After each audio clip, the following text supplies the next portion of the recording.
I'm looking around and going, nothing has changed.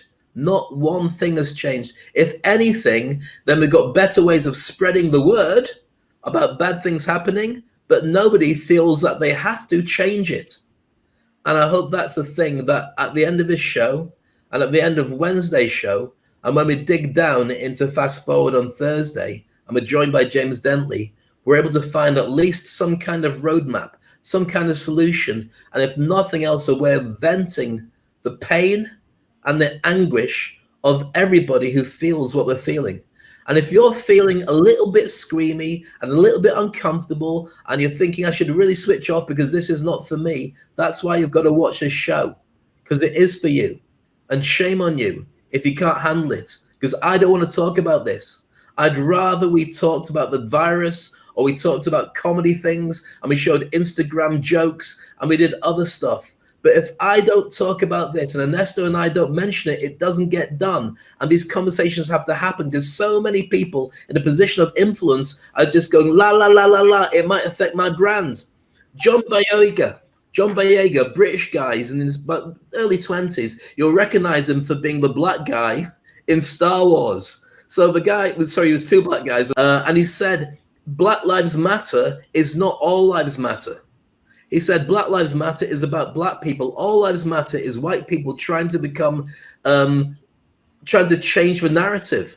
And he got a massive backlash from people turning around and saying, how dare you? Are you a racist? And it's not that.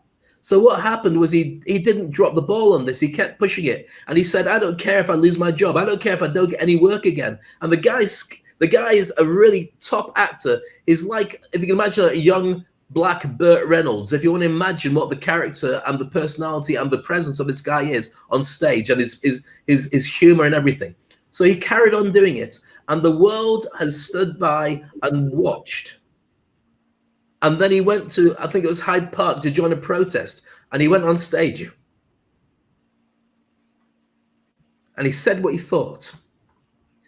And as a guy who works for Disney, do you remember when James Gunn, who did Guardians of the Galaxy, they picked him up on a Twitter sexist joke or homophobic joke he did 10 years ago, and Disney kicked him out because it was not the Disney image. So John Boyega's there. He's saying, maybe I'll lose my job. There's a very good chance that the people, the powers that be, like NFL, would find it too much of a sticky hot potato. They don't want to touch it. So what happened was Duncan Jones, Charlie Brooker, and a load of top directors from British TV and British movies turned around and they said, we would love to have you. We'd love to have you working on our movies. And that moment is like in Spartacus, when everyone said, I'm Spartacus, so the Roman soldiers couldn't find the culprit, Spartacus, who led the revolution. What they did was they sent a message, a clear message to Hollywood and to the entertainment industry. When you see so many entertainers, black entertainers, who should be making a stand and they wouldn't do it, saying, we'll stand with him.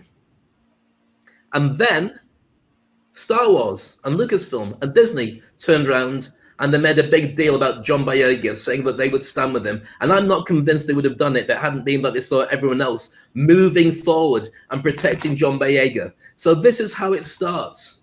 It starts when you take a stand and you support those making a stand.